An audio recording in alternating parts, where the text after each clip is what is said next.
Call the meeting to order of the House Commerce Committee. We do have a quorum, have an action-packed agenda, so we're going to jump right in. Our first item is approval of the minutes from February 21st, 2024.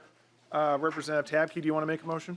I make a motion to accept the minutes. Representative Tabke moves to approve the minutes from February 21st, 2024. Any discussion to the motion? Seeing no discussion, all in favor say aye. Aye. Opposed? Motion prevails. The minutes from February 21st, 2024 are approved. Our first item on our agenda today is House File 3539. Welcome back to the committee, Representative Edelson. I will move House File 3539 be re-referred to the Public Safety, Finance, and Policy Committee. Representative Edelson, to your bill. Thank you, Mr. Chair and members. House File 3539 takes steps to make compressed aerosol dusters like this one right here more difficult to obtain in retail stores in Minnesota. What appears to be a harmless product has in recent years become the cause of many deaths, harm, and addiction to Minnesotans. This is due to the toxic nature of ingesting a chemical called DFE. It's a liquefied gas. People ingest these products to get high by spraying them in their mouth or in their nose. DFE causes intoxication or death. This is not only an increasing problem in Minnesota, but it's across the United States.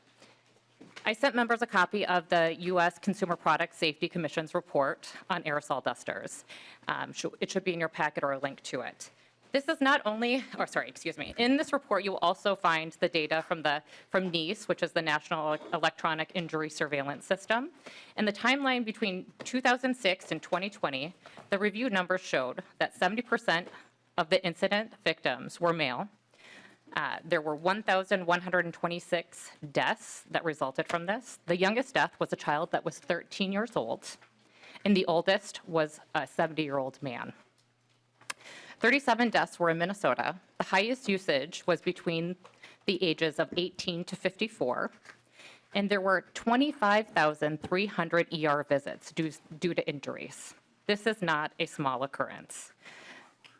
According to the data published in the 2019 SAMHSA, the Substance Abuse and Mental Health Service Administration estimated that 2.9 million lifetime uses of these computer cleaners or air dusters is occurring now. The bill before you seeks to start to regulate this product that is being abused due to the chemical, again, called DFE. And so what the bill before you does is it mandates that these items right here be placed behind the counter or in a locked case in retail facilities. It requires that you are only able to sell 3 per day. It requires that all said products are sold that have it will be half of the can would be covered with a warning.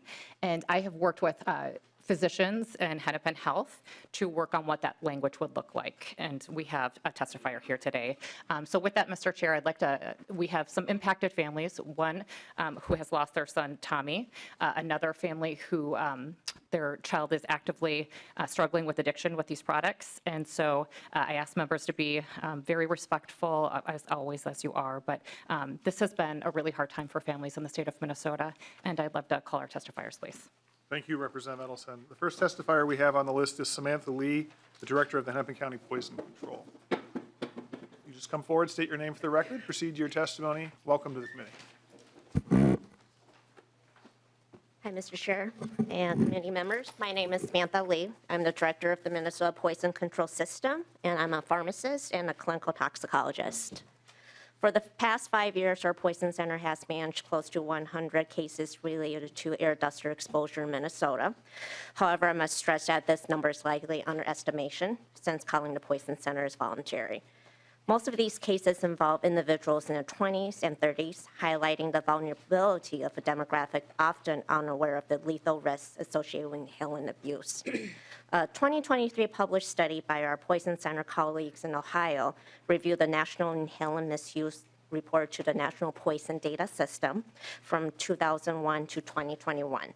It revealed that U.S. poison centers managed over 26,000 inhalant misuses over the 2 decades, with just over half of these composing of freon and other propellants, including DFE containing air dusters. 41% were associated with a serious medical outcome, and over a quarter were admitted to healthcare facilities. DFE containing air dusters are widely available at low cost and usually not considered a poison or dangerous by the public. But inhalant abuse creates an immediate high that can last for minutes to a couple of hours. And the chemicals within the air dusters can take the place of oxygen in the blood and the brain, leading to effects such as drunk and dazed appearance, unsteady gait, or loss of consciousness. The biggest concern is that it can cause sudden sniffing death syndrome and produce irregular heart rhythms that may lead to cardiac arrest and death. The provisions outlined in this bill are essential safeguards against further harm through sale restrictions and prominent health warnings. I commend the efforts of this committee to prioritize public safety and address the urgent need for legislative action in combating inhalant misuse. Thank you for your time and attention to this critical issue. Thank you. Our next testifier is Katie O'Mara. You want to come forward, state your name for the record, proceed to your testimony. Welcome to the committee. Welcome. Thank you, Mr. Chair. Ready? And take your time. My name is Katie O'Mara. I'm the mom of Tommy Byers, my only child. On November 1st, 2022, Tommy's life was stolen by difluoroethane, the poison in computer duster. Representative Edelson has been helping me through this, searching for how we can stop our loved ones from dying. My child did die. It could be your child or anyone's child that's the next victim. Our expectation today is that we find a way to protect our kids from dying from this poison. Tommy's dad and I had no idea what this huffing was. We'd never heard of it. We didn't know the signs. We didn't even know it existed. No one deserves to die like this. No parent deserves to lose a beloved child to a cheap hardware store can of poison. In a span of 3 weeks, Tommy's free will was gone. He was no longer making decisions for himself. The psychoactive properties of the poison had taken over. How can we stop this from becoming a giant epidemic, from infiltrating our schools? For starters, let's shine a great big light on this stuff. Let's be brave and talk about it. No more hiding, no more lying, no more shame, no more fear. My son was an accomplished professional man, charismatic and deeply committed to his large group of colleagues and dear, dear friends and family. I can't save Tommy now, but I can help save other people's children. We must pass this law. Tommy's word was Tommy's truth. When Tommy loved you, he loved you forever. I know my son is here with us now. I love you, baby. Thank you very much for sharing your story. I know it was very difficult. Yeah, thank you for having me. Thank you. Our next testifier is Colonel Matt Langer from the State Patrol. Colonel Langer.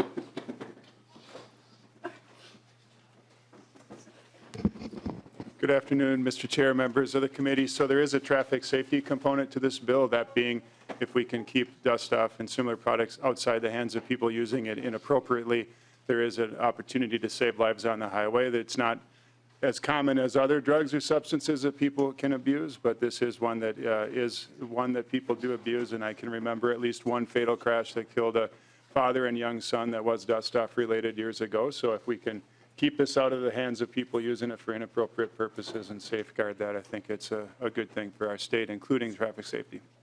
Thank you, Colonel Langer. We'll now move to members of the public to testify. We did have one member of the public sign up in advance, Bruce Newstead from the retailers. Mr. Newstead.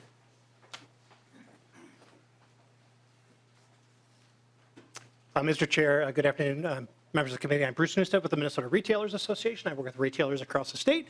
Some of them are your smallest Main Street brands up to your more large national known brands. I appreciate the opportunity to talk today about Representative Edelson's bill today. We've had a great conversation with Representative Edelson. I think you've heard some of the problems associated with the product. We continue to talk to Representative Olson about what behind the counter might look like and looking at what an effective date might look like to make sure there's a reasonable opportunity for folks to get this right from a retail perspective. Should the legislature decide that this is an issue, we'll certainly work hard to make sure that age 21 provision is in place. So we look forward to continuing to work with Representative Olson on this issue. Thank you, Mr. Chair. Thank you, Mr. Newstead.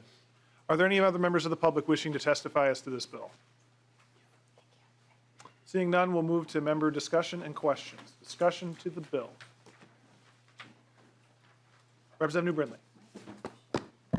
Thank you, Mr. Chair and Representative Edelson. I just have a couple of quick questions. One, I'm wondering, it says specifically, it makes sense that this would be behind the counter, offer additional protection that way. The provision that would not allow a retailer from selling more than 3 cans in a single transaction, and I apologize, I didn't get all the way to the end of the bill. Are there any exemptions? I mean, I'm thinking of situations where there could be, well, I guess maybe it doesn't apply to distributors. Like, how does this apply? I'm just thinking of somebody who runs a computer repair shop who maybe has a retailer that they use to purchase these products. Like, how would it affect things like that? Representative Edelson. Thank you, Mr. Chair. Thank you, Representative, for the question. You'll see that we're only regulating essentially retail storefronts for the most part, and we're not going to be doing that in bulk because a lot of corporations are using that, but that's not where we're seeing the problem. Some stores where they're actually seeing this happen often is they've already put it behind the counter. People are using these products literally within the store. So we're limiting it to 3 because there is oftentimes, if you look at some of the data, if you look at the report that you have within, sometimes you'll see 12 cans in someone's car when they passed, or up to 40 bottles in their apartment. We're trying to get at the issue. So what we know about retail or other regulation of products that are causing public harm and a public health issue is that putting them behind or limiting sales actually does improve the situation to some extent, but the computer supplier will be able to get theirs probably in bulk. They're probably not going to buy it at a retailer. So I guess in that instance, where the public health situation would be that they would buy it via mass online through their manufacturer or right through the distributor. And I do note you have an exemption on lines 2.4 and 2.5 for exactly those transactions you were just talking about. Representative New Brindley? Thank you, Mr. Chair. Okay, I was thinking specifically of a small mom and pop computer repair shop who this could be problematic for, who wouldn't be purchasing massive, bulk quantities from a distributor online. I'm just thinking of those. My other question is, where did you come up with the specific labeling language? There is a lot going on here with the labeling. Where did you come up with these specific labeling requirements? This is pretty unique, I think, and unusual from what I've seen in the past. Representative Edelson. Mr. Chair, Representative, I think if a small computer person needed to have, it was a small shop, I don't know that they're going to need more than 3 cans of this right here in one day. So I guess what I would say is I would consult it with Hennepin Health and a group of physicians on the language on the bottle. It is actually, a lot of it is contained within the consumer report that I provided. But I don't know if we could call up the testifier from Hennepin Health. Again, the pharmacists could probably speak to where the language came from. I believe it was from several other states. Ms. Lee, are you able to step forward and provide a little more information? Mr. Chair, Representative, the labeling design, we reach out to several of our colleagues in the Poison Center world to kind of give their ideas on what sort of things would be helpful to the public. A lot of it is trying to make it more visual and easy for users when they're glancing at the bottle to see versus having tiny writings that you really have to read through it to recognize the danger that's behind the product if it's being misused. Representative Brindley. Thank you, Mr. Chair. Representative Liebling. So thank you, Mr. Chair. And first of all, I just really wanted to thank you, Representative Edelson, and your testifier for this bill. I did not know about this stuff. So right now, they have done something really important, and you have, just by bringing this to the public. So I just wanted to really start there. And this is just really horrifying that this is happening. And it seems like it sure ought to be preventable in many cases. So just even from the point of view of knowledge, which is what the labeling is about, of course. I just really wanted to ask if, and maybe you don't have this information right here, but this seems like something that, first of all, is there some other product that could be, some other propellant that could be used that's less harmful? And is there any like movement at the federal level to actually ban this stuff? Or this just seems like it's such a huge issue, and it just seems like it ought to be fixable. Representative Edelson. Thank you, Mr. Chair, and thank you, Madam Chair, for your question. These products are about $10 per bottle. There are other ways to clean that could provide chemicals in it, the DFE. So there are other options. There are also electronic options where you could just use a powered electronic where you can recharge it, and there's no chemical at all. So really, I really tried to take a pragmatic approach on this bill, that we wouldn't ban it because there is work being done at the federal level right now trying to address this issue. And I told you, there was thousands, more than 23,000 families that we know of that have been impacted by this, and they're really advocating on the federal level on this issue. Representative Dotson. Thank you, Chair. Number one, I have to say it's very unfortunate to hear about your family members. It's tragic. I'm so sorry to hear that.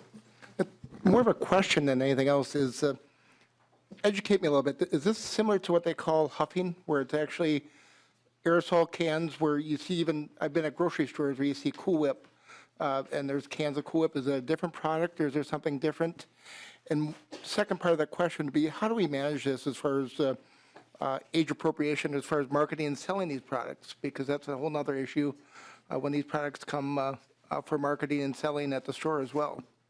Representative Edelson. Thank you, Mr. Chair. That's a really good question, Representative. We made the bill we're putting it either behind the counter or behind a locked case, and that you have to be 21 or older to purchase it. So we're trying to limit access to these products. We limited it to 3. With that, it's not the same as Cool Whip, right? It has Cool Whip doesn't have that DFE, that chemical compound in there that is automatically getting people high, and also not only getting them high, but it results in oftentimes death. And so. It is not, so I'm passing around a can just so you have it. People are adding bitterants to it. That's been a national discussion, if bitterant is a way to make people stop. But there's a lot of arguments that show that actually doesn't. People just get used to the bitterant. And so not actually as helpful as one would have thought. So I think there's a lot of discussions nationally. I think this is a good beginning bill to start the process of trying to make public awareness on this and protecting people. Thank you. Thank you, Representative Edelson. Any closing comments? I just thank committee members for your time today. I also included the poison control data right here. It's 94 count in the last 5 years that have impacted, but I would just say these numbers are low for Minnesota. Not everybody's calling poison control. Not everybody is gathering that data. We don't have it. And if you look, the numbers keep increasing. So I ask members for your support. Thank you. All right. And with that, I will renew my motion that House File 3539 be re-referred to the Public Safety, Finance, and Policy Committee. All those in favor say aye. Aye. Opposed? No. Motion prevails, and House File 3539 is recommended to be re-referred to the Public Safety, Policy, and Finance Committee. Thank you, Representative Ellison. Thank you for coming here today and sharing your story again. All right. The next bill on our agenda today is House File 3652 by Representative Olson. I will move House File 3652 be laid over for possible inclusion in an omnibus bill. Representative Olson, when you're ready, to your bill. Thank you, Chair Stevenson and committee members. So House File 3652 was brought to me by a constituent. And he is not able to be here today because he's a teacher at Hermantown Public Schools, and I think they may be streaming part of this, so getting a little lesson in civics and a chance to hear a bill. And so this was brought to me by a constituent, as I mentioned, and what it is a disclosure for the electronic ordering devices. So if you've been anywhere ordering screens like Texas Roadhouse in Duluth, which is the impetus for this bill, which I'll share a little bit about, where you can order, but they also have games and other things. And so this is a requirement to do a disclosure to make sure that if a child is playing with the device, that they're not charged for something. Like if you go onto your phone, like my daughter will often want to be on my phone, go to the apps and try to download something, but it'll require me to verify the purchase. So a similar disclosure for the ordering devices for the games and other things that would incur a fee. And so in lieu of him being here, I hope it's okay, there is written testimony in your packet, but I actually just like to read it to put a little context into being he couldn't be here, so I will verbalize his testimony. So, dear state legislators, my name is Andrew Olson and I live in Duluth. About a year ago, I took my family to Texas Roadhouse in Duluth. This is a family favorite restaurant that we previously went to about 7 to 10 times a year. At our last visit there was a Ziosk brand tablet on the table. The waitress encouraged us to use the device for adding items on our order or paying the final bill. The ease was welcomed until we were given our bill.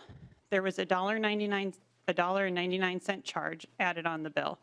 I asked our waitress what the extra $1.99 charge was for, and she explained that it was for using the device. Upon further questioning, it turned out that the charge was for my son clicking on a game app. My son Jack was in 2nd grade at the time, and for a brief moment, he was looking at the tablet on the table.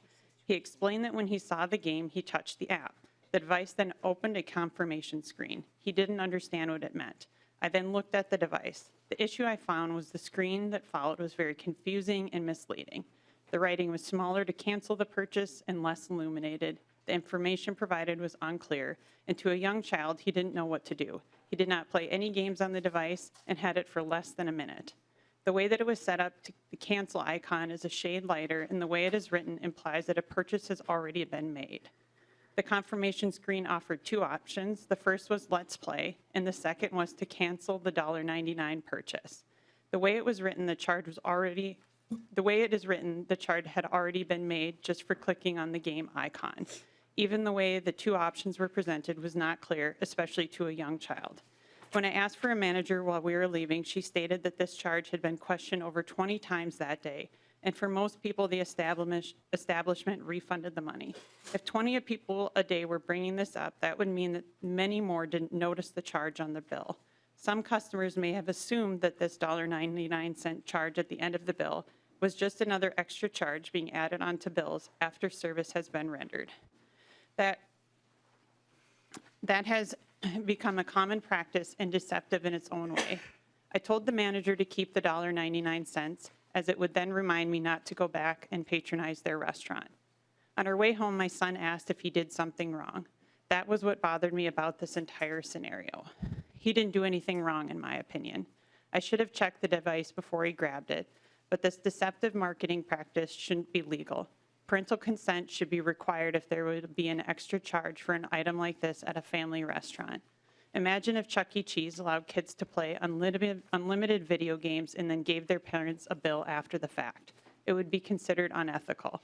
These devices are deceptive and unethical, which I explained to my son, and we used it as a lesson in how companies can sometimes take advantage of people. But I didn't like that it was done at an establishment we trusted. My son's guilt is why I'm not going back and why I wrote to the legislature for the first time in my life. The owner of Texas Roadhouse called me later after I spoke to the manager and said in the past week he personally refunded many people in the same situation. His response made me think of everyone who left and just paid the fee. It is wrong. It also made me think about the many people who had to complain and how other kids felt responsible. The owner then explained that the corporate side of Texas Roadhouse had made an agreement with Ziosk to add these devices. He also said that other restaurants were using them already. I was offered gift cards, but I refused. The situation left me disappointed that a restaurant encouraging the device's use and trying to cater families would have a device that works in this manner. Changing the way these menus are presented on the device would support parents and avoid more unnecessary charges. These devices are at many very popular restaurants now. The fees add up, and this company, Ziosk, is reaping the awards. We have smartphones and iPads for kids to use. Most applications require parental consent before there is a charge. Being clear about these devices to customers should be a requirement for their use, but having some parental control before charging minors should also be a consideration. When looking at this online, there were many posts from upset customers going back for several years. On the Ziosk website, the company lists the information about how the device can increase money that restaurants are making, saying, and quote, "Let Ziosk be your ultimate revenue booster with on-screen promotions, engaging content, and fun games that not only entertain guests, but also drive incremental dollars." So thank you, and I hope you can help to end this practice of charging minor money without parental consent in a method such as this. So thank you, members, for letting me read that, being he couldn't be here. And so with that, I'll stand for questions. Thank you, Representative Olson. Are there any members of the public wishing to testify as to this bill? Seeing none, we'll move to member discussion and questions. Discussion to the bill. Representative Kotyza-Witthuhn. Thank you, Mr. Chair, and thank you, Representative Olson, for bringing this forward. I had a similar instance, actually, to your constituent. My father-in-law wanted to take us out for dinner when he was visiting once, and so we went to a beloved establishment that has never-ending breadsticks. Many of you may be familiar. And so in addition to the never-ending breadsticks, I have 4 children, 4 small children, and so like one device is not enough. We were there on a weeknight. We typically don't do phones or iPads or something to keep our kids entertained. It's sort of just a family expectation that they're able to sit there and enjoy their meal and talk to us and play amongst themselves. But this night we were, conversing with my father-in-law, and there was one device on the table. The area was not busy at all. There was surrounding tables that also had assigned devices. And so at some point, I think that my kids each had their own individual little thing, and we didn't know anything, that there was any fees or anything at the end of the meal. We did notice that there was I think it was a $5 fee actually in this instance. And then the waiter said that for the other tables, the fee would have gone on those other tables' bills, even though that somebody wasn't sitting there. And so he said, "This is okay, I'll just reset them, but just so you know." And we're like, how would we be expected to know that? It was just kind of it's there, and it's maybe even we should have people request them if they want to play on such a device, because if it's there, we already know that screen time. The kids are going to definitely jump onto some sort of electronic option. And so I really appreciate your constituent bringing this forward. It's so important that parents and families know that there's a cost to these things, and to have a little bit more framework makes a lot of sense. Representative O'Driscoll. Thank you, Mr. Chair, and Representative Olson. I just wanted to comment on Representative Kotyza-Witthuhn's observation that maybe those devices should be delivered to the table at the request of the customer. In the marketplace, that the restaurant that you mentioned, or your constituent mentioned, I frequent that in my marketplace, and you can't get one of those devices without actually asking them, because they want to get your driver's license, and they want to know who may ultimately end up walking out of their establishment with one of those devices. So, and the challenge becomes, some of the games on there are free, and some of the games aren't, because they continually have trivia-related contests and things, and that's one of the allures for my friends and I to go there, is we like to participate in that. But just for the record, I don't know if it's a company policy, but in the marketplace that I'm familiar with this, you do have to request the boxes to be able to get them at your table. They're not just there for that. So they are being able to manage it at the local level a little bit anyhow, for those who are wondering. And just because of your comment, I thought, oh, connect those 2 dots together here today. Any closing comments, Representative Olson? Thank you, Mr. Chair, and thank you, members. And I think there's probably multiple approaches to handling this situation, right? And there's also some work, we could do around enforcement and other things. But I think the constituent had a really great idea and is really addressing, I think, a problem we all know is out there. And I really appreciate the committee's support of this bill. Well, thank you, Representative Olson. And with that, the bill is laid over. The next item on our agenda today is House File 3777 from Representative O'Driscoll. And when you arrive at the front, Representative O'Driscoll, you may move your bill. Thank you, Mr. Chair and members. I move House File 3777 to be laid over for possible inclusion in a liquor omnibus bill, should one be in the offing this session. And, Mr. Chair, I do have an amendment that I'd like to take to the bill to get it in the shape that I would like, and so I'd like to offer the A1 amendment. Representative O'Driscoll offers the A1 amendment. Discussion to the amendment. Seeing no discussion, all in favor say aye. Aye. Opposed? Motion prevails, and A1 is adopted. Representative O'Driscoll, to your bill as amended. I registered the nay. Mr. Chair, division. as many of you are aware, during the time of the pandemic, we lost a lot of workers in a lot of different career areas, including the hospitality industry. And I've been approached in the past during the pandemic with this idea, and it was included in an omnibus bill, but for differences between the Senate and the House and the time frame to get this bill, that omnibus bill underway, this particular provision hit the cutting floor.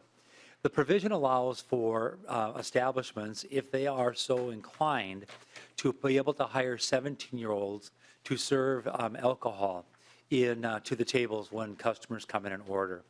A number of proprietors who I've spoken to have said we have persons who are 17 years of age or under who basically stand off to the side because they are not able to bring alcohol to the tables. They have to go get a manager or the owner or other person 18 and older to be able to deliver those alcoholic beverages to the table. Some of the concerns that people have cited on this would be they are underage, under the age of majority. However, the bill provides for a provision that is the same as in statute right now, that anyone who's going to be serving alcohol has to be trained. The license holder is responsible for the actions of their employees, and that that individual could choose as the owner to hire or not to hire persons who are 17 years of age or older. The part that I found most appealing about this is that most 17-year-olds may be sophomores or for sure juniors in high school, which would mean that they would be able to have a period of time in association with the restaurant. Their junior year, their senior year, and then the year before they leave high school and go to college. And that provides stability and employment predictability for the employer, as well as the employee who's going to be able to generate tips for money to be able to save for college. The amendment that we adopted today took out a 2-year provision on this. And as I was thinking about it, I don't want people, if this becomes law, to be immediately non-compliant. So if you think about it, it says from the date of enactment in the original bill.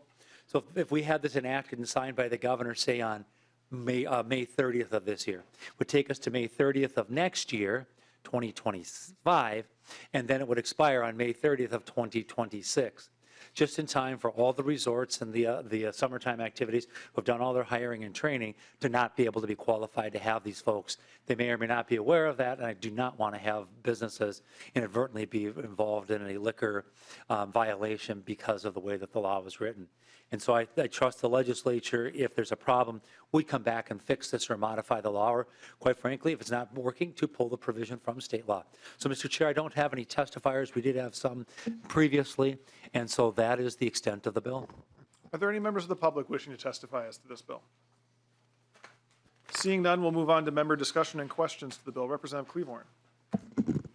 Thank you, Mr. Chair, and Representative O'Driscoll. I can appreciate where the legislation is coming from and the need for additional service employees at different restaurants, especially with our resort area situation. However, one of the major concerns I have about this bill is that a 17-year-old is still a minor, and in many of our communities, I grew up in small town areas, so I understand how difficult it is for a 17-year-old to maybe say no to the parents of a friend or friends of parents. So when you're in a community like that, how do we ensure that this 17-year-old, I understand you say that they would be trained, but there's still an imbalance of power. How would this 17-year-old say no to the best friends of their parents or to their coach or to some other well-respected member of the community? Representative O'Driscoll. Thank you, Mr. Chair. And Representative Cleavorn, that is an excellent question. I have been asked that question in the past on this bill. And I would submit to you that it's the same as if you are somebody who is 20, 19, 18, under the legal drinking age. Persons are going to pressure those individuals as well to do something illegal. In many of the places that I'm referring to that have brought this, they have management staff that watches and oversees the staff to look at these kinds of things. And it would be my estimation that there would be training about peer pressure or about pressure on this from the individuals who are coming to the table to try to push or to pressure you to serve alcohol. For those of you who are familiar with the alcohol enforcement in Minnesota, there are secret shoppers that go from the local law enforcement agencies, and that would be an excellent way for a law enforcement agency to be able to ask a question, sending someone who's underage to see about being served, to test whether the training and the employment environment is actually enforcing the law. And if not, they can suffer severe penalties as a result of that. I've also been wasn't part of your question, but it is on that same idea. Well, what happens if you clear the table and there's alcohol? What about that 17-year-old? The 17-year-old can clear the table as a busser under age 18. If there's a will, there's a way to abuse the laws on alcohol, to get those into the hands of minors. And that's where it is a conscious decision by the employing business to decide if they want to take on that additional responsibility and thus liability that's associated with it. It's not compulsory that they have to. It certainly gives them another option. Representative Cleavorn. Thank you. I'm not very much concerned about somebody finishing an empty, half-consumed drink. I am more concerned about people leaving the establishment who may have been overserved. And I think it puts our 17-year-olds in a really bad situation. So I thank you for your answer, and that's my final question. Thank you, Mr. Chair. Representative Freiberg. Thank you, Chair. Thank you, Representative O'Driscoll, for the bill. I have some similar concerns to Chair Cleavorn. I was just looking up the age to serve laws around the state. I found a chart that the National Institute of Health has. It says the only states that go below 18 are Maine and Michigan, which have 17.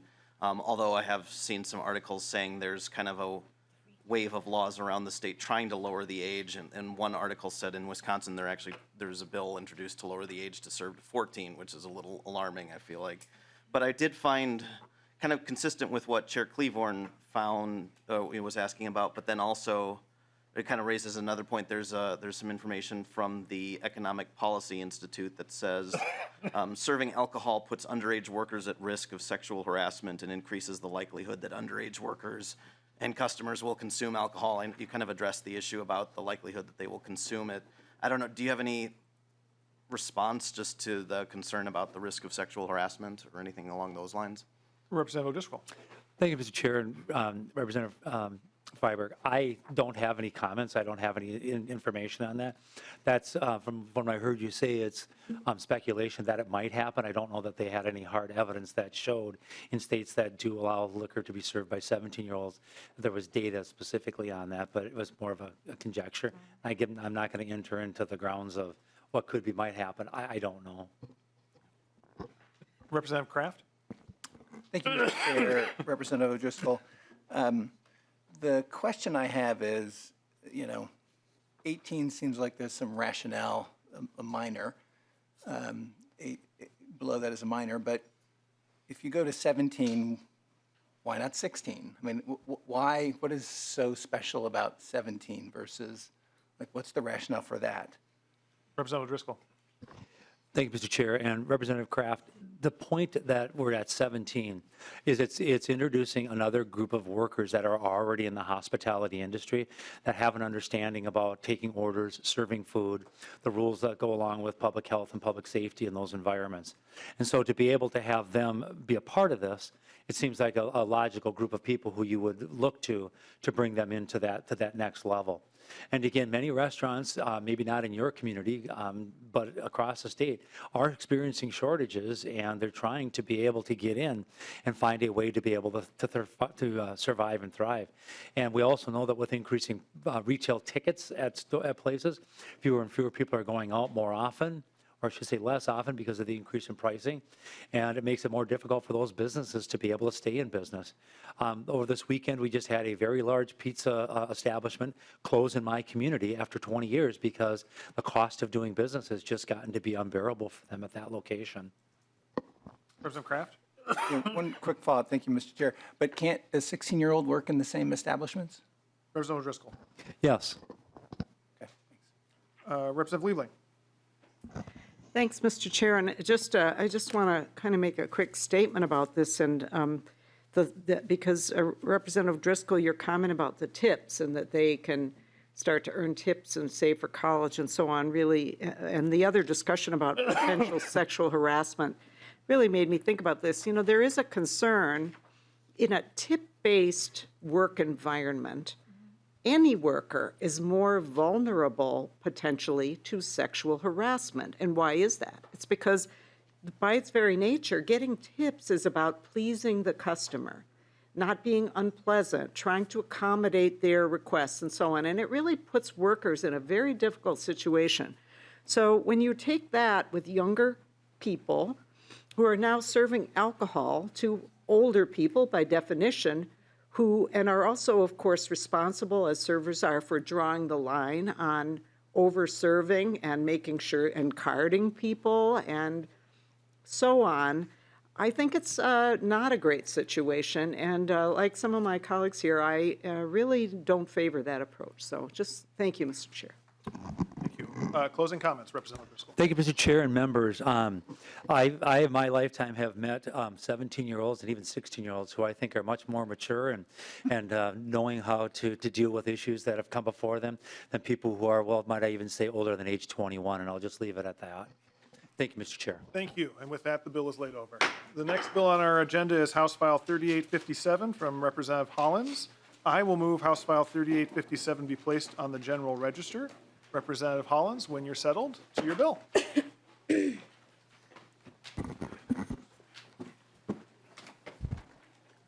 Thank you so much, Chair Stevenson, and thank you, committee members. I am here to present a pretty simple bill. It is technical changes to the catalytic converter bill that we passed last year. Folks might remember that there are new statutory requirements for scrap metal dealers and sellers regarding the purchase and acquisition of scrap metal, motor vehicles, and catalytic converters that went into effect on August 1st. And as a part of these new requirements, the BCA took a look at it and said there's a couple of inconsistencies and technical changes that needed to be made, and so I am bringing that bill here. And I am going to leave it to my testifier to talk about why those changes are necessary. I believe your testifier is Scott Mueller. Mr. Mueller, state your name for the record, proceed to your testimony. Welcome to the committee. Thank you, Chair and Committee. My name is Scott Mueller. I'm the Deputy Superintendent at the Bureau of Criminal Apprehension, and I will make this really quick. The first provision is simply just moving language around within the statute that's already there, just for consistency's sake. And the second part of it is making an inconsistency a little bit more consistent, I guess. There's one portion of the statute that says that the records are going to be permanent. We would like to change that to be more consistent with a different part of the statute that says 3 years. 3 years seems very feasible and within the realm of investigation. All right. Are there any members of the public wishing to testify as to this bill? Seeing none, member discussion and questions to the bill. Representative New Brindley. Thank you, Mr. Chair, and thank you, Representative Hollins. It looks like, so I've talked to some scrap metal folks, and from the initial read, it looks like, I mean, it's kind of a messy statute, and this is likely just cleaning up a piece of that. But as they are working through it, they just want to make sure that there aren't unintended consequences of it moving elsewhere. Will you just let me know, are you just willing to work with the scrap metal folks if they do find something that they think might be a conflict? Representative Hollins. Sure, of course. Thank you, Mr. Chair. I assumed that that would be your response, and I really appreciate that. Thanks, Mr. Chair. Closing comments, Representative Hollins? Thank you so much for your time. And with that, I will renew my motion that House File 3857 be placed on the general register. All those in favor say aye. Aye. Opposed? Motion prevails. House File 3857 is recommended to be placed on the general register. The next item on our agenda today is House File 3680 from Vice Chair Kotyza-Witthuhn. And whenever you are settled, you may move your bill.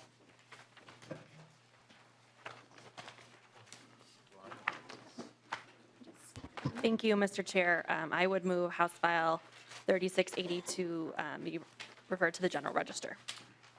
Vice Chair Kotyza-Witthuhn moves House File 3680 to be placed on the general register, and you have a amendment, the A1 amendment. Do you want to move that? Yes, Mr. Chair. Members, I would like to move the A1 amendment. It is a technical amendment that was recommended by some of the advocates. Representative Kotyza-Witthuhn moves the A1 amendment. Discussion to the amendment. Seeing none, all in favor say aye. Aye. Opposed? Motion prevails and the A1 is adopted. Representative Kotyza-Witthuhn, to your bill as amended. Thank you, Mr. Chair. Members, House File 3680 is a simple bill that will close remaining loopholes after the work that we did last year to cap predatory lending rates. This proposal protects Minnesotans from harmful out-of-state lenders and supports Minnesota businesses because it requires that out-of-state lenders comply with the same lending regulations that are required for Minnesota-based lenders. This bill fixes a problem caused by the Depositor Institutions Deregulation and Monetary Control Act of 1980, or DIDMCA for short. The law passed in 1980 allows banks chartered in other states to charge Minnesota borrowers at the rate allowed in that bank's home state, even if it is higher than what would be allowed under Minnesota law. And of course, this impacts other states, but we're only talking about Minnesota here today. House File 3680 will allow Minnesota to opt out of DIDMCA's rate exportation provision, preventing out-of-state lenders from evading Minnesota's lending laws. Iowa and Puerto Rico opted out of this in the 1980s, and Colorado opted out of this just last year in response to predatory internet lending. There's no evidence that states that have opted out have been subject to reduced credit access or increased lending costs. The proposal requires that out-of-state banks lend at rates permitted under Minnesota law, putting them on equal footing with financial institutions here in Minnesota. Last year, the Commerce Omnibus included a provision that capped interest rates for short-term payday loans, which was a great first step in helping Minnesotans in need to find a non-predatory financial product. This bill finishes that work by closing the loophole that allows non-Minnesota-based lenders to import much higher rates than we currently allow Minnesota state-chartered financial institutions. I do have a number of testifiers All right. as well, Mr. Chair. And the first testifier I have is Ann Leland from Exodus Lending.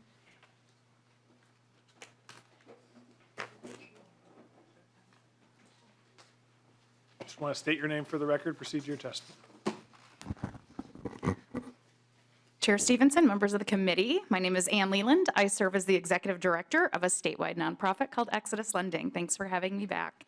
We work with financially excluded Minnesotans to get people out of debt traps by refinancing high-cost predatory debt.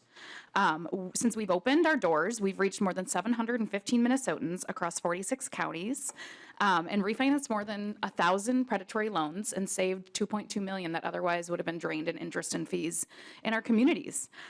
In 2023 alone, this has become a growing issue, these rent-a-bank online loans. We refinanced 41 of these rent-a-bank loans that carried average interest rates of 188% because we get loan disclosures for every loan we refinance. Let me be clear, these are not short-term small dollar loans that we're seeing. These are longer-term, higher-cost installment loans that are bigger, deeper, and harder to escape than the short-term payday loans we addressed last year.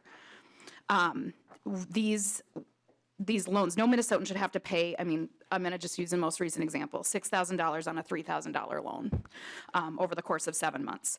Put simply, evasion of Minnesota state's usury laws by out-of-state lenders should not be permitted. We are here to level the playing field, support our Minnesota banks, credit unions, and we have a really rich history, community development nonprofits in Minnesota to reach this market. Beyond the numbers, more importantly, is the stories of the hardworking Minnesotans that are getting stuck and that we work with every day, that are getting stuck in these rent-a-bank loans. So I'm really honored to be joined by Christine Westbrook, a responsible Minnesota borrower who took out a loan from OppFi, a really common lender we see in Minnesota, at an unmanageable rate of 200%. She's here today to share her story. So I'll welcome Christine up. Great. If you would just come forward, state your name for the record, and proceed to your testimony. Welcome to the committee. Hi, my name is Christine Westbrook. Sorry, guys, I'm really nervous. But take your time. I'm a single parent of 5 kids, and I was going through some financial hardship while at work, actually. And a colleague was like, "You should take out a payday loan through OppFi." And I Googled it, and it just drew me into the screen. Like, you can get the money today in 2 hours, direct deposit. And I'm like, okay, cool. Clicked it, got approved, and was making my payments. It was coming out of biweekly out of my paychecks. And COVID happened. I ended up losing my job, and it kind of got put on the back burner because I lost my job. So it was like whatever. But then once I got into home ownership, things on my credit started to resurface, and that was one of them. And I do currently have a financial counselor, and she was able to put me in tune with Exodus Lending. Exodus Lending was able to reach out to OpFi, come up with like an amount that they were willing to settle the accounts. They paid that off, and now since doing that, it was like a light at the end of the tunnel for me, because now I paid an affordable payment to Exodus Lending for paying off my OpFi loan on my behalf.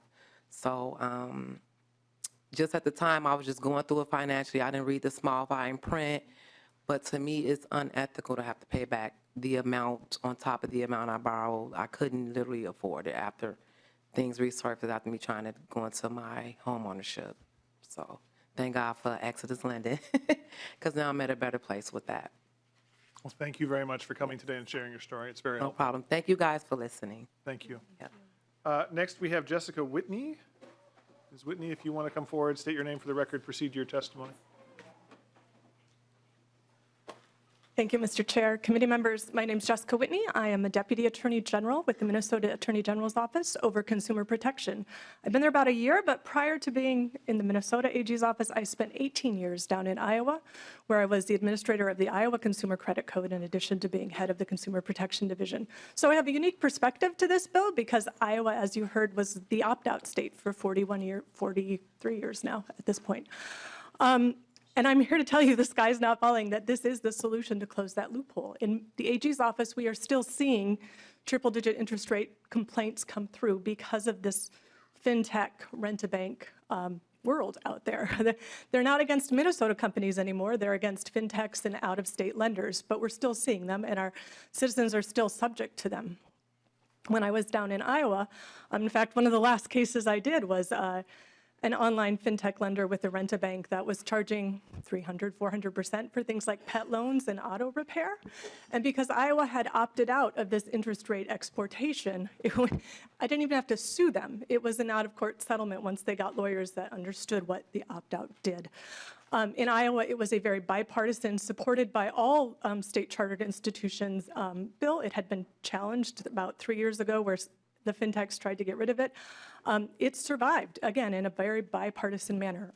Iowa had and has very robust lending system. I think the credit unions in Iowa, state credit unions, are about the same as the number we have in Minnesota, and Minnesota's double the size of Iowa. So this legislation, which puts Minnesota state banks and credit unions on an even playing field with their out-of-state counterparts, has only served in Iowa, and I've seen it firsthand, to bolster those charters, or at least it certainly hasn't hurt them in any negative way. And it has allowed the state of Iowa to protect its citizens. If you go online to this day, to many of these online lenders, you'll see Iowa is a no-go. If you're an Iowa citizen, you cannot borrow from them. I will also say some of these fintech lenders have gone ahead and got an Iowa regulated lending license, which subjects them to, again, the same limits as Iowa companies under that regulated lending license, and they could do something very similar here in Iowa. So with that, if you have questions later, I am happy to answer them. Thank you very much. We'll now move to public testimony. We still have a packed agenda, so we've asked public testifiers to limit their comments to 2 minutes each. And I'm going to say who's speaking first, and then who's coming up next. And if you could just move up so you can hop right up when it's your turn. So first we have Phil Goldfeder, who will be followed by Kent Kaiser. Come forward, state your name for the record, proceed to your testimony.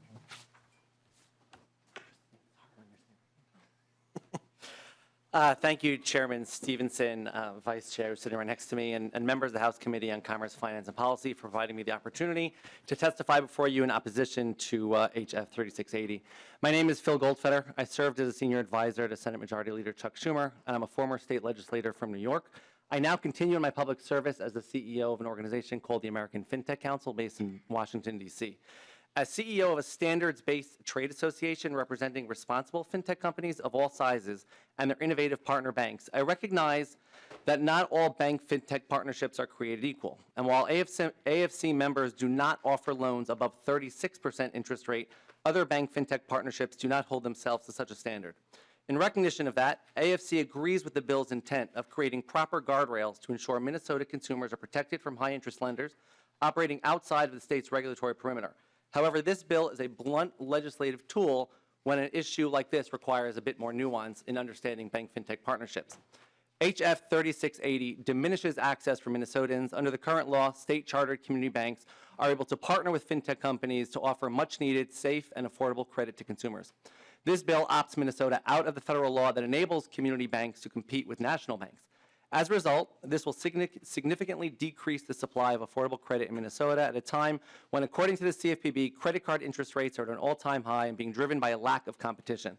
Consumers deserve options in financial services to choose the most appropriate financial products that best serve their needs in the moment. Further, high-cost lenders will seek loopholes, like partnering with nationally chartered banks who are not impacted by the bill's provisions, to continue offering the predatory products to consumers previously served by the responsible lenders that make up AFC's membership. To believe that demand for financial access will simply subside, or that in-state banks will be able to fill the current gap served by the out-of-state banks is simply incorrect. What will happen is consumers once responsibly served through bank fintech partnerships will now either have no option for credit or be forced to engage with high-interest payday or predatory lenders. If passed, this bill will decrease access to responsible credit, put community banks at a disadvantage, and leave many Minnesota consumers, particularly those in minority and rural communities, with no options but to rely on far too many predatory and high-interest alternatives. Unfortunately, while the desire to pass this bill may fill the hearts and minds of consumer advocates, the unfortunate impact to Minnesotans will be felt immediately, and the true negative impact will last for years to come.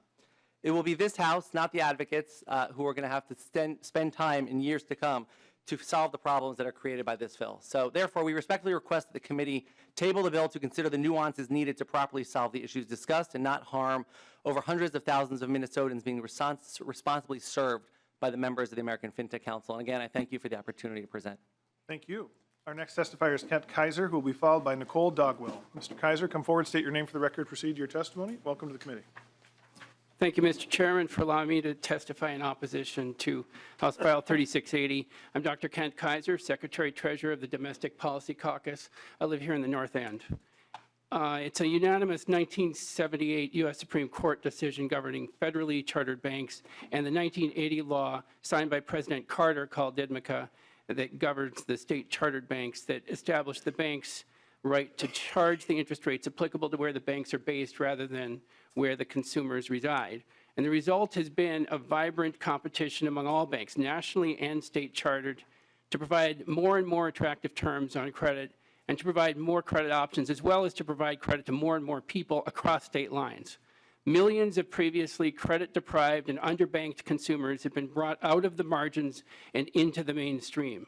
Understand, 32% of consumers have non-prime credit scores. That's 1.8 million Minnesotans. 20% of Minnesotans have difficulty paying ordinary household expenses, and 17% have outstanding credit card debt that exceeds 75% of their total credit limit. These are among the consumers who would be harmed by House File 3680. At first, several states exercised DIDMCA's opt-out provision. Over time, only Iowa and Puerto Rico have kept it. Colorado hasn't opted out quite yet. And that was after realizing the harm to consumers that the rest gave up their opt-outs. Iowa operates in a pre-1980s market, putting Iowa consumers at a disadvantage. It also puts Iowa state banks at a disadvantage compared to the massive, impersonal, national chartered banks. It is these, the largest banks in the nation, that are charging the highest fees, and they'd be exempt from House File 3680 because they would continue to be governed by the Supreme Court's 1978 decision. House File 3680 would harm the smaller, personable, state-chartered banks offering individualized credit off solutions that we should want to be the solution for Minnesotans in need. Please don't abandon vulnerable Minnesotans in a 1960s-style credit desert resembling Iowa. Please oppose House File 3680. Thank you. Thank you, Dr. Kaiser. Our next testifier is Nicole Dogwell, who will be followed by Julia Donnelly. Ms. Dogwell, please come forward, state your name for the record, proceed to your testimony. Welcome to the committee. Mr. Chairman, members of the committee, thank you for having me today.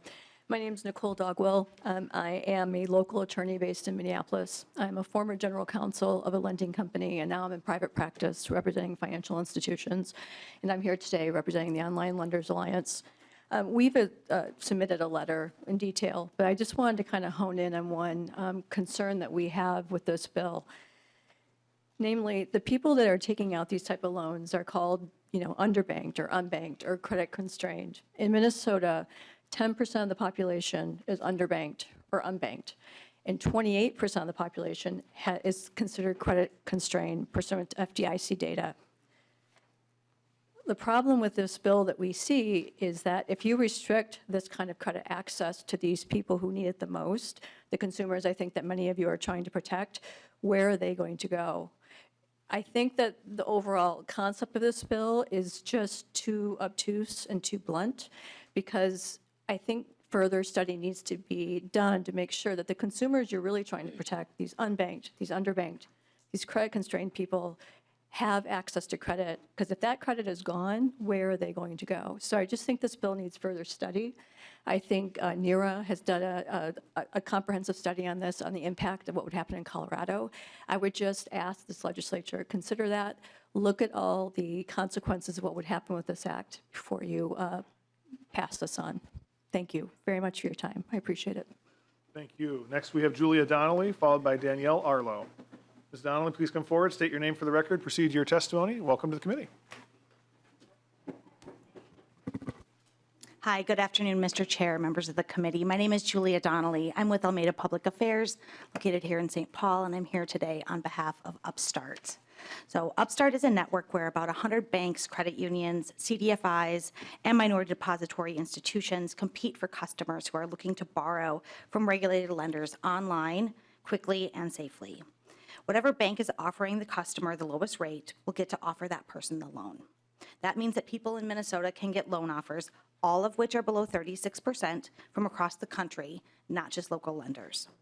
Upstart uses data and AI tools so that lenders qualify applicants with lower incomes and credit scores. These are people who usually would not get a bank offer of credit or would be stuck paying with payday loans or very high interest credit card rates. This could be younger borrowers, this could be renters, this could be people that don't own an asset like a vehicle. So a real life example of why we have concerns.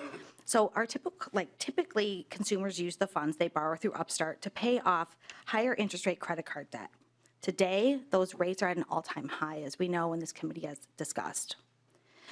The most typical hypothetical situation is a person has $8,000 of credit card debt and is not able to pay off their balance in full. So instead, they're paying these big national banks 30% APR. Generally, they'll come to Upstart and get a 23% APR rate, pay off that credit card debt, and then continue to make those installments over time. This will actually help ease that burden and also raise their credit scores. So under this proposal, people will be stuck with 30 to 36% credit card rate from a national bank, but will lose out on the opportunity for 23% refinance option. So only those that qualify for a loan under 21% will have access to this. Everyone else, which is about 50% of those who come to qualify or to come to Upstart to borrow, will be denied access. So we look forward to working with you and with Representative Kotyza-Witthuhn on alternatives and approaches, and we thank you for your consideration. Thank you. The last testifier who signed up in advance is Danielle Arlo. Please come forward, state your name for the record, proceed to your testimony. Welcome to the committee. Thank you for having me. Mr. Chairman and members of the committee, I'm Danielle Faegre-Arlo, Senior Vice President of the American Financial Services Association. We're based in DC, but I live here and I have for almost my entire life. Our association is more than 100 years old. We represent the consumer credit industry, including vehicle finance, mortgage lending, traditional installment lending, and credit cards. Our members include everyone from people operating in 1 or 2 states to some of the world's largest banks. We do not represent payday lenders. We do not represent title lenders. We do not represent credit unions. I can't overstate how concerned we are about HF 3680. Our members are using state-chartered banks to do something very different than anything that's been talked about today.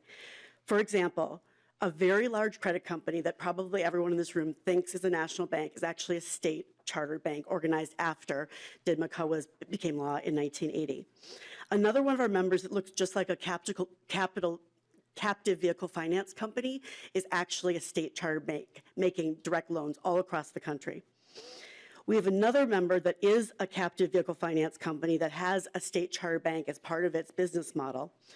And they use it as a liquidity option and a financing option, extending credit to automobile dealers to finance the cars in their showrooms and on their lots. or funding customer vehicle purchases all across the country for different brands of vehicles that are not their own. A state charter offers a bank certainty, predictability, and consistency. DMCA was intended to put state charter banks on par with national banks, and that's what it did. State opt-outs of DMCA present an existential threat to those members that I just mentioned. After DMCA was passed, 7 states opted out, as we just heard. Until last year, no state had opted out for 40 years. Every single state since 1983, when the last state opted out, has reversed course except Iowa. And the question is why? And we don't know the answer. But were they protecting their citizens too much? Or did it turn out that DMCA opt-out hurt their state's banks more than it helped their consumers? And you don't have to believe me. Ask any outside counsel in this country who deals with these matters if they are currently recommending would-be banks to seek a state charter or a national charter. The answer is no, not a state charter. Just one state opting out after 40 years since the last state opted out, a law that is not even in effect until July 1st of this year, has destabilized the market so much that recommending seeking a state charter is too risky. Happy to answer any questions. Thank you. Are there any members of the public wishing to testify as to this bill? Seeing none, we'll move to member discussion and questions. Representative New Brindley. Thank you, Mr. Chair. I have a couple of questions. One, I'm trying to, clearly the language is difficult to understand. There's a lot to unpack here just because it is regarding this 1980 law by the feds. So my question is, in my understanding, and please correct me if I'm wrong, I just want to understand this. Does this exempt credit card companies? Representative Kotyza-Witthuhn. Thank you, Mr. Chair. And Representative New Brindley, yes. Representative New Brindley. Thank you, Mr. Chair. So that is what I understood, but I couldn't find it exactly in the language, so I wasn't sure.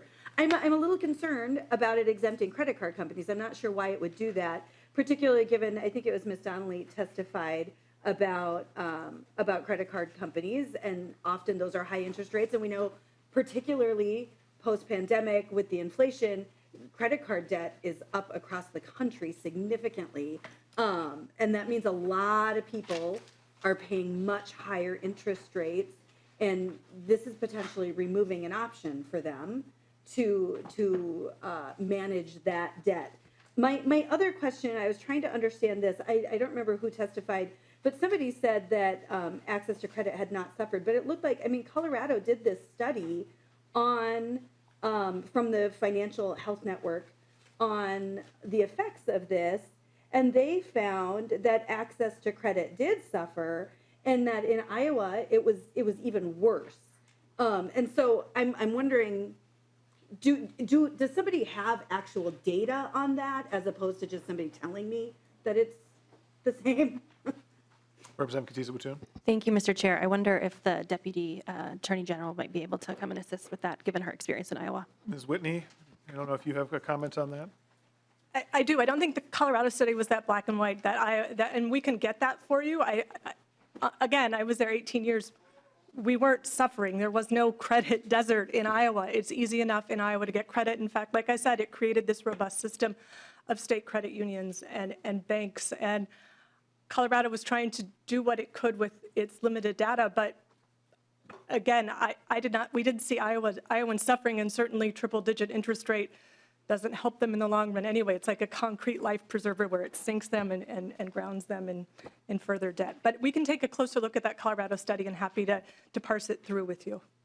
Representative New Brindley. Thank you, Mr. Chair, and thank you. I appreciate that. I think it's important just because, I mean, Colorado passed this. They want to implement it, and so I suspect that they weren't real happy with the results of the study because they want this to happen. And so I think that this access to credit really is a concern. Now, don't get me wrong. I mean, this example of a 200% interest rate is absurd, right? Like, no one in this room thinks that there is anything conscionable or moral about that. But there seems to be a big difference between that and what this bill is doing. And so my concern is, I mean, the question I asked immediately is, I mean, frankly, reliable transportation is a huge barrier to folks working their way out of poverty? And are we removing potential access to folks being able to do that? I mean, I think I'm particularly concerned as a border state, and particularly representing a border community. What happens when somebody has a major car repair? Is there option now to scoot over to Hudson, 20 minutes away, this is not far, and get a title loan where they're actually using their title now as collateral and they're going to lose their vehicle, whereas maybe, even though a bank won't give them traditional credit, they won't give them a traditional loan, maybe they could get a loan for 30%, or somebody would be willing to take that risk. I understand the intention, and like I said, I mean, 200%, like this stuff is unconscionable. Like, I don't think anybody disagrees, but I worry that there are pretty significant unintended consequences of this for folks who don't have other options. And I mean, Exodus Lending, I love what they're doing. I think it's absolutely brilliant, but they're not helping everybody, and they can't help everybody. And they're one organization, and we're taking this tool out of the toolbox. And I think there are real examples of how this is going to hurt people.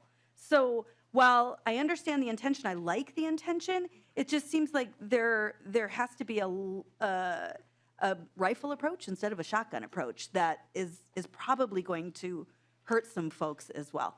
Thank you, Mr. Chair. Representative Kotyza-Witthuhn, any closing comments? Thank you, Mr. Chair and members, for the conversation today. I think, it's important to consider the organizations who are supporting this, including the Minnesota credit unions. And I think that when we on the whole, want to ensure that we're protecting Minnesota's borrowers and supporting businesses that are based here in Minnesota. So that equal playing field, I think, is a really important part of this. And it's going to end the flow of our citizens' dollars into the pockets of predatory lenders that are out of state. So that money is leaving Minnesota, and I think that it's important that we protect borrowers. So thank you, Mr. Chair. Thank you. And Representative Kotyza-Witthuhn renews her motion that House File 3680 as amended be placed on the general register. All those in favor, please say aye. Aye. Opposed? No. Motion prevails, and House File 3680 as amended is recommended to be placed on the general register. The next item on our agenda is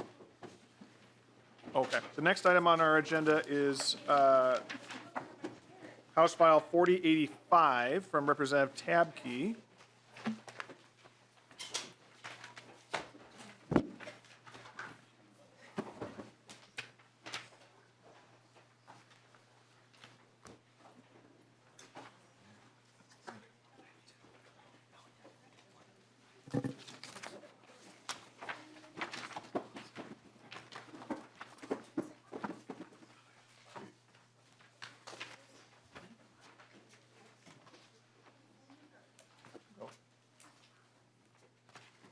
Representative Tabke, would you like to move your bill? Thank you, Mr. Chair. I will move House File 4085 to the General Register.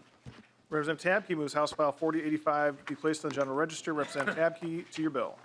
Thank you very much, Mr. Chair and members. This is a department bill that is taking care of some obsolete language that has not been used or enforced in over 15 years. So what this bill does is it works with the oxygenate in fuels. And so basically with when you go to the gas station, you have an 87 octane fuel and you have maybe a 91 octane fuel. They have those two pumps, those two tanks in the ground, and they blend that fuel to give you an 89. So if you're going to get the middle range of the fuel when you're purchasing it, it also works with biofuels as well, with ethanol and other things.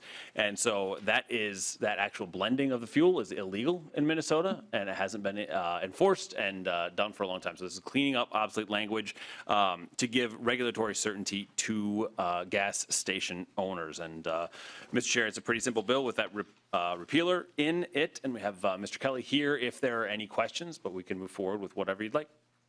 All right, Mr. Kelly, do you have remarks? Given the time, Chair, for the record, John Kelly, Director of Government Affairs for the Department of Commerce. Given the time, unless there are questions, I don't need to repeat what Representative Tabke said. Are there any members of the public wishing to testify as to this bill? Seeing none, member discussion to the bill. Representative Kraft. Thank you, Mr. Chair. I'm Representative Tabke. So just, why was this there originally? Mr. Kelly. Chair, Representative, so this was passed in the 1990s as, there were oxygenates being added into fuels. And there was, and so we believe that, no one from the department was here at that point, but we believe that this was on there to ensure that the refineries that were having the fuel were getting their equipment up there so they could start to blend the fuels, and it was a controlled manner. But the way that the market has gone, most stations blend their fuels in a blender pump now, and so it's obsolete, but they are technically breaking the law. And there was some revisions to this statute in the mid-1990s, and they took out a number of sections, and we believe we can't prove that this is something that should have come out but didn't. Closing comments, Representative Tabke. I have none. Thank you, Mr. Chair. All right, Representative Tabke renews his motion that House File 4085 be placed in the general register. All those in favor say aye. Aye. Opposed? Motion prevails. House File 4085 is recommended to be placed in the general register. The last item on our agenda today is House File 3981 from Representative Novotny. While Representative Novotny is coming forward, I will move that House File 3981 be laid over for possible inclusion in an omnibus bill. Representative Novotny, when you are settled, you may proceed to describe your bill. Thank you, Chair. I was approached this summer by a constituent who was pointing out an old statute on the consumer protection bill that requires, if requested, a written estimate when doing work for repairs on homes, appliances, materials, things like that, that if the bill is going to exceed more than 10%, that the shop performing that work would have to get prior authorization before going forward with that work if it exceeded the written estimate. The last time this bill was updated was 1996. And just to put things in perspective, the average used car in 1996 had a value of $8,257 with a new value for a vehicle in 1986 as $18,777. If we go by 2024 numbers, the average used car is up to $25,000 and a new car is over $48,000. We did contact Commerce Department and there was some confusion over if the bill exceeded $7,500, if that limit was still in place. And there was confusion. I did contact House Research, and they confirmed our belief that as written, and last updated in 1996, that if the shop estimate is originally over $700 or $7,500, that the limitation for 10% overage would not apply. They did not, House Research was unable to find any comments while listening to the archives on why they put that limit of $7,500 in there. And it's been updated twice since it originally came in 1979. So my thought was that instead of going back every 20 to 30 years and adjusting the upper amount, which I never understood anyway, that we would just leave the 10% overage as protection, and it seems like a pretty simple fix. That is my bill, Chair. All right, thank you, Representative Novotny. Are there any members of the public wishing to testify as to this bill? Please come forward, state your name for the record, proceed to your testimony. Thank you, Mr. Chairman. I'm Scott Lambert, President of the Minnesota Automobile Dealers Association. And Mr. Chairman, members of the committee, really don't have a problem at all with the bill, and especially with removing the upper cap. But for as long as this law has been around, and it's kind of a dumb, small thing, I'm sorry to bother you with it, we've always felt that the quotation mark is in the wrong spot because we have to hang a sign in our businesses, and at the very end of Section 2, the quotation mark is at the end of the paragraph, and really it ought to be at the end of the sentence before that. So if the author would indulge a small amendment whenever, if and whenever this comes up. It makes for an awkward signage in our facilities. And since the statute is now in front of the committee, we thought maybe we could fix this small problem. Never worth its own bill, really. If it hadn't come up, we wouldn't be bothering you with it. Mr. Chair, could we repeat that citing again? Now that everybody's got their paperwork on In front of them? section 2, Mr. Chairman, in section 2, the quotation mark is at the end of the paragraph after the word assessments. And we really think it ought to be at the end of the word limitations at the end of the previous sentence. On line 1.18.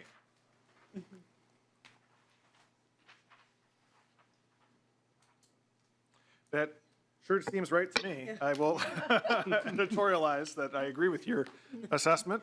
The bill's being laid over today, and so we can definitely consider making that grammatical change when and if the bill reappears. But Thank you, Mr. Chairman. thank you, Chair. Thank you, Mr. Lambert. Seeing no other members of the public stepping forward to testify, discussion to the bill.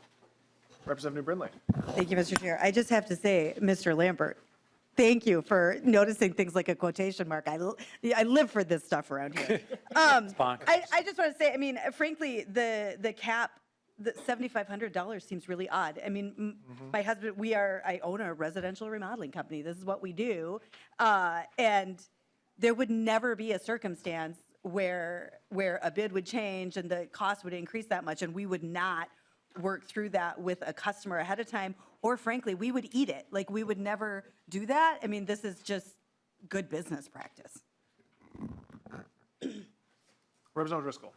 Thank you, Mr. Chair. And Representative Novotny, I don't know if your bill allows this or if the current law allows this, but oftentimes when I need to have some repairs done on my vehicle, it's a crisis situation, and I'm the one who defines crisis.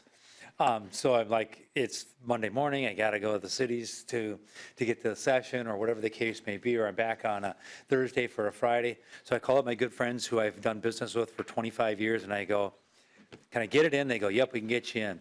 And I oftentimes say, if it's $300 or less, let's just do it. Call me when it's done. Can I still have that right to be able to talk to my repair place, or do we have to stop, have them send me an estimate, and I have to get back to them with everything else that's going on, and potentially delay the ability for my vehicle to get repaired when I need it? That's a very good question. Very good question, Representative Driscoll, and thank you for asking that. As I will refer you back to the language, the written estimate is only right now in place. The requirements of this bill only kick in if you as a customer request the written estimate beforehand. If you do a verbal argument because it's a shop that you trust, that would not be affected by this bill before or after. Representative Cleavorn. No questions for me. Closing comments, Representative Novotny. It's a good bill. I can't see a reason not to oppose it, and I welcome the language. I thought it would be a good way to fix this anyway, with the language, if they're going to reprint it, and now it makes it even more sensible. Thank you. It is a good bill. Thank you for bringing it. And with that, Representative Yeah, Liebling. Mr. Chair, I don't know if we formally adopted the amendment, or if you need to. We but I didn't just because wanted- we're laying the bill over. So we didn't make or adopt an amendment as to the quotation mark. If and when the bill comes back, we'll either on its own or in an omnibus, we will probably incorporate the quotation mark, assuming it's agreeable to Representative Novotny. But great. With that, the bill's laid over. And with that, the meeting is adjourned. I'm not going to take any public.